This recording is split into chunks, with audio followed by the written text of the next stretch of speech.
In terms of agriculture, I think there's a lot of challenges. There's a lot of challenges. It's not something like the whole bay full of roses and things like that.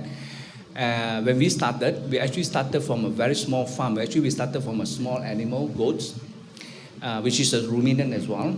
Then from there, we learn the curve. We move on to the next step. That we handle a bigger animal, which is the dairy cow.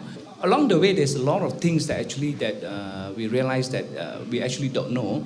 In particular, when you want to operate a big, I will not say big, a commercial dairy farm. Historically, in Malaysia, all these dairy farmers are actually smallholders. Yeah, I think probably almost 95% of the milk produced in Malaysia arrive from smallholders. So when we go in, on the basis that when you have a few hundred cows, vis-a-vis those farmers that manage 30 cows, 50 cows, and things like that, it is very, very difficult to get the knowledge from the industry to manage a farm like that. Unlike poultry industry, for example, they're very well established. You have a lot of experts, the vets and whatnot. So when we go in there, I think the first couple of years is really, really very... Yeah. For new entries, young people who want to go into the food business, agri-food business, we are talking about agri-food, just focus on the halal industry. Forget about the rest, because the competition is extreme. I mean, the chicken industry in Malaysia must be about 50 years old. When we wanted to go into the chicken business, we find that there is already I wouldn't go as far as saying it's a cartel, but definitely there is an old boys network there. The key to modernization and making money in agriculture actually is to be able to distribute. And one of the things about the old boys network is that they control distribution. And the new player just can't hook on to it. The halal business is cutting edge. It is today. Hypermarkets are today. Supermarkets are today. 70% of Malaysians are living in urban areas.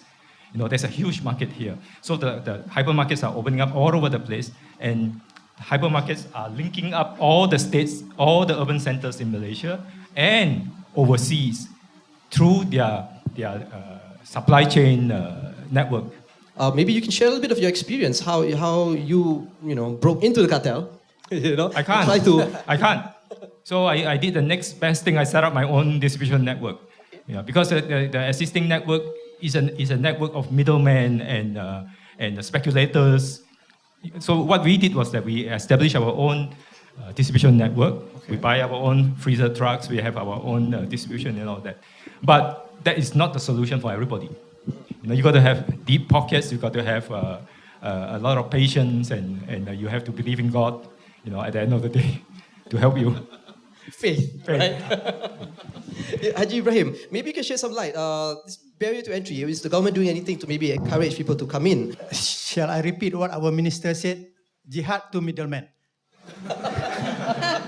At the ministry now, they are working very hard how to, if not to eliminate middlemen, but how this middlemen won't exploit the farmers exorbitantly. How to control it so that it's manageable.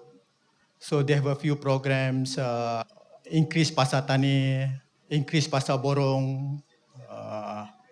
Let the association do the marketing itself, like Netmat, Persatuan Nelayan, LPP, Lembaga Pertubuhan Peladang, Farmer. Let all these agencies play more aggressive role in terms of marketing, so that there'll be alternative for farmers.